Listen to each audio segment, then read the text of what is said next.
So Dr. Coates, forgive me for not giving you your full allotment of time, but we're really pleased that you're here, an economist specializing in monetary policy. Speaking of the University of Chicago, you received your PhD there, and you've advised central banks, been at the IMF, where you were the assistant director of monetary and capital markets, leading missions in over 20 countries. So it's really important to us that there's real-life experience. We've got theory, we've got real-life experience, and our goal is to get to real solutions. So Dr. Coates, we look forward to maybe a little bit shorter, but we don't want to constrain you too much. We want to hear from you, and thank you for continuing this conversation.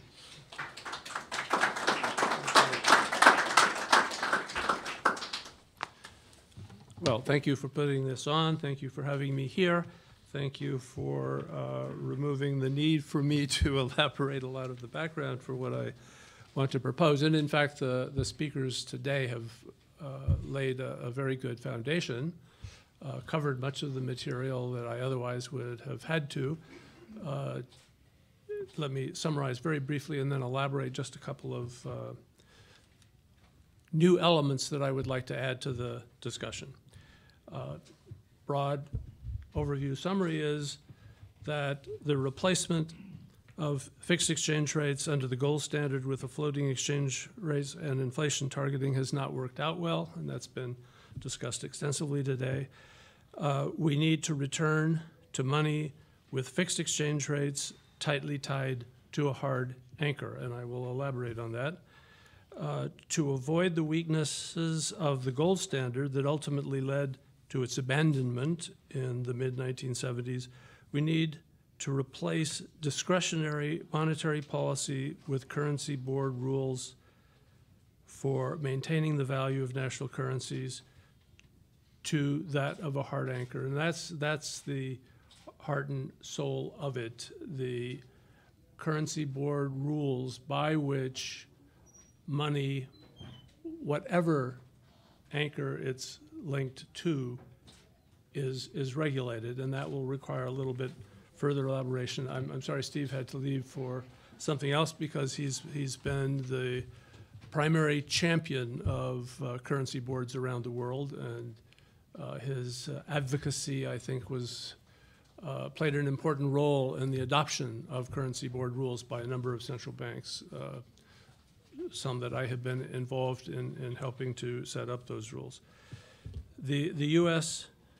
dollar and any other national currency should be replaced in international reserves, and these are the points that you just made and Lou Euler made very eloquently in the video, by an internationally issued currency following the same currency board rules and fixed to the same anchor. That gives us, essentially one monetary unit in currency globally.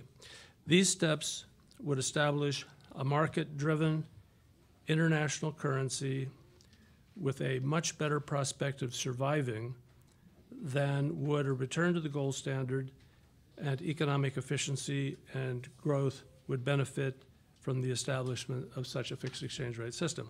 So let me flip through here to the elements of reform to the IMF's SDR, special drawing right, that I think would be essential for transforming it into something that has been of very little interest and played a negligible role in the world, to being able to fulfill the aspirations for it when it was created, which was to basically to, at a minimum, supplement the growth in dollars in international reserves, or more broadly, replace the dollar in international reserves with an internationally issued unit. The key essential feature, and it comes to the criticisms that you made of the existing SDR. But first, let me just dwell for a moment on the existing SDR. The existing SDR is allocated on the basis of a high majority decision of the IMF's membership to allocate them to the members in accordance with a formula. It's allocated in accordance with the quotas of these members, which reflect their economic importance and size in the world economy. This is a very, very clever but terribly flawed mechanism. It means that periodically in a political decision, economically based presumably, it's spread around.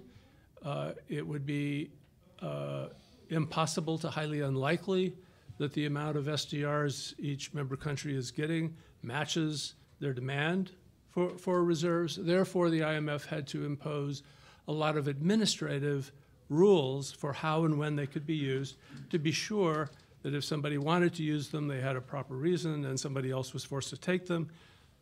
This made for an extremely unattractive instrument to replace dollars in international reserves.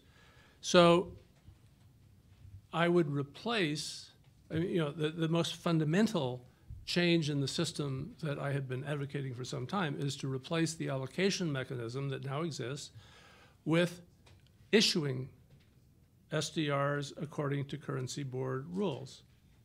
Now, what that means is that the International Monetary Fund would have no authority whatsoever to decide when to increase or decrease the size of SDRs. That would be a market decision. That's how a currency board works. The gold standard in a somewhat more disciplined version than the world actually had would be an example of a currency board anchored to gold. A currency board, for those not familiar with how they work, issues its currency whenever anyone wants to buy it at its fixed price, the price fixed to the whatever it's anchored to. The Central Bank of Bosnia and Herzegovina, which I led the teams that set up, is a currency board fixed initially to the German mark, and when the German mark was replaced by the euro, it's now fixed to the euro. So anytime anyone in Bosnia or anytime anyone anywhere in the world would like to have more, Aki, what's the damn currency called? The Bosnian, no, it's, convertible market. It was I tried to repress it from my memory because there was long conversations, difficult conversations with our Bosnian counterparts, the Serbian, Croat, and Bosniak trio that had been previously at civil war over every element of creating this currency board. And one, to an economist, totally trivial element would be, what do you call it? What's its name? So we went through every possible decent name, you know, something that might have a little bit of history or, you know, something that gave it some kind of meaning. All of those were immediately disqualified by at least one of the three groups. So at the end of the day, the U.S. Treasury, my memory is totally failing. Aki, who's the deputy managing director of the IMF now? David Lipton.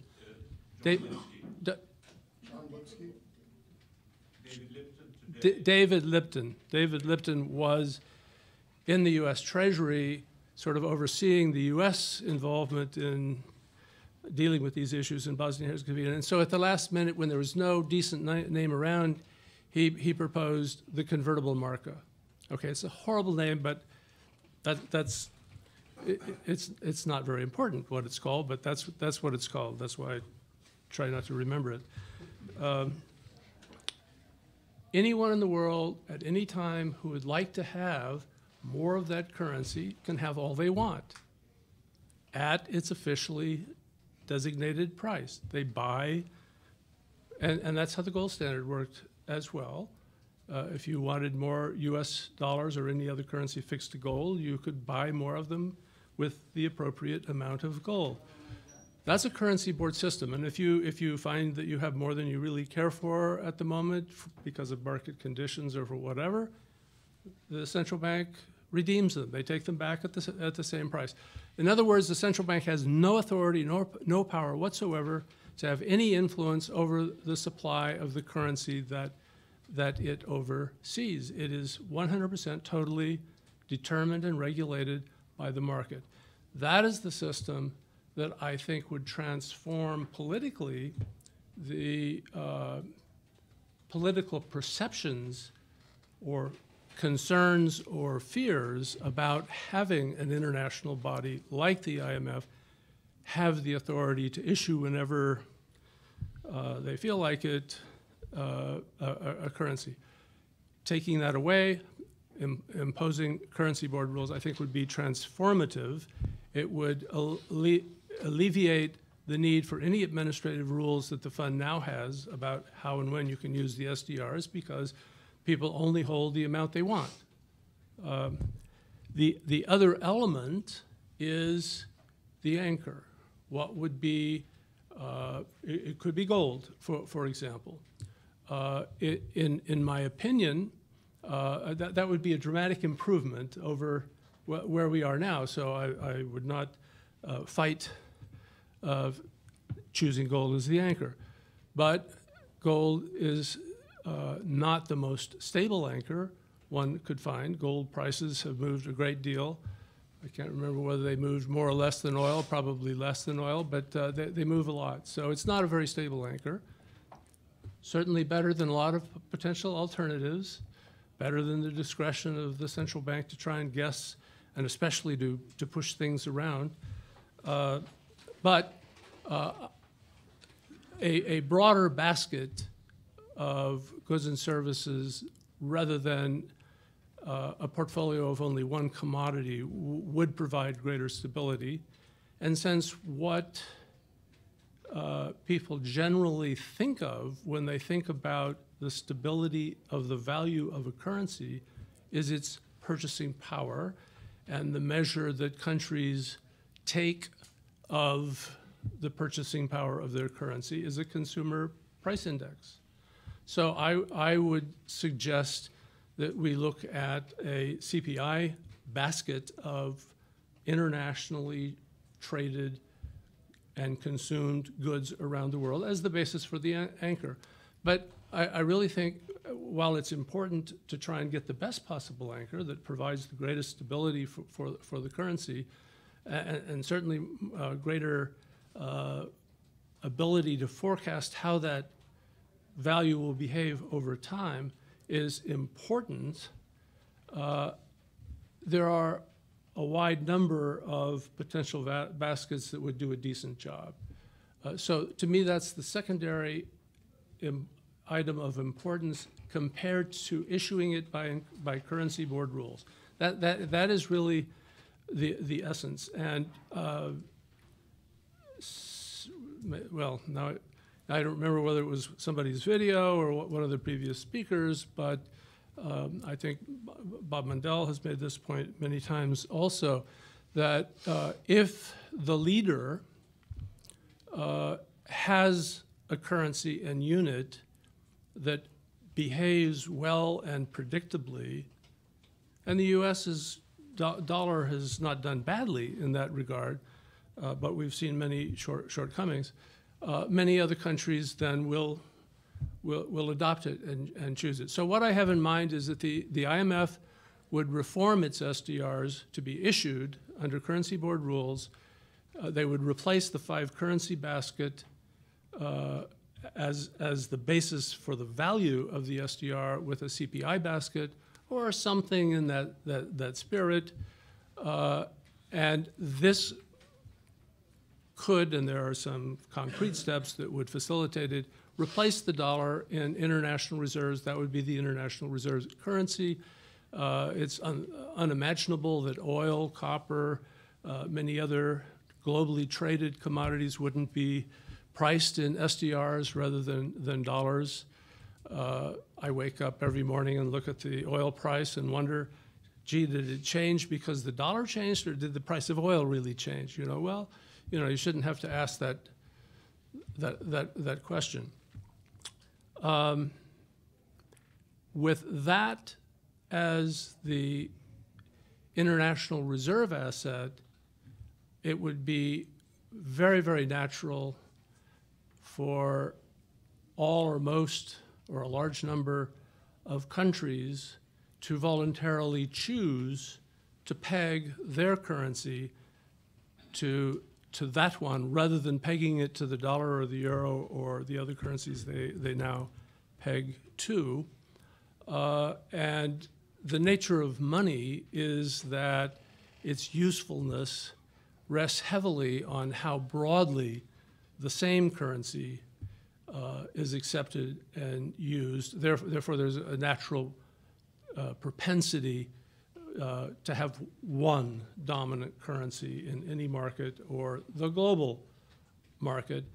So I would see that as the outline of steps toward resolving, answering Mr. Lehrman's challenge to us of what do we replace our dysfunctional floating exchange rate system with. This is what I propose. And I think I did it in about half or less.